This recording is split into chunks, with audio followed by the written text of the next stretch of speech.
Les pompiers du Gard se forment pour mieux appréhender les violences conjugales.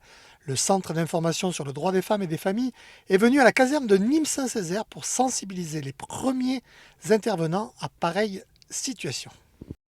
On sait que les pompiers sont parfois les premiers qui vont être en contact avec la victime juste après les faits. Identifier les problématiques liées aux violences conjugales, l'emprise, les différentes formes de violences qui vont pouvoir être subies par les victimes et surtout les orienter après, que ce soit au niveau de la suite de leur démarche ou sur les structures existantes. Deux autres séquences de formation auront lieu à Alès et à Bagnols-sur-Cèze. Elles sont vraiment utiles selon le témoignage des participants. Et le but c'est ça va être de pouvoir changer et de surtout savoir ce que nous allons pouvoir faire sur le terrain. Et on attend de voir maintenant si on va nous donner des solutions.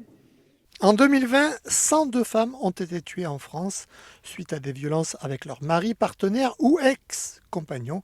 La formation aborde plusieurs aspects des violences au sein d'un couple.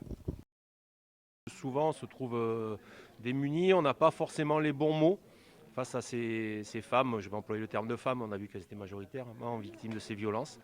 Et que le questionnement des agents, à la fin, c'est on ne sait pas quoi leur dire, on ne sait pas vers quel organisme les diriger. La prise en charge à l'hôpital, souvent, elle est médicale, mais est-ce qu'on va pouvoir faire cette prise en charge juridique et psychologique derrière? Ainsi, les pompiers de tout le département s'adaptent en permanence aux nouvelles problématiques de la société en se formant, comme ici, à la lutte contre les féminicides.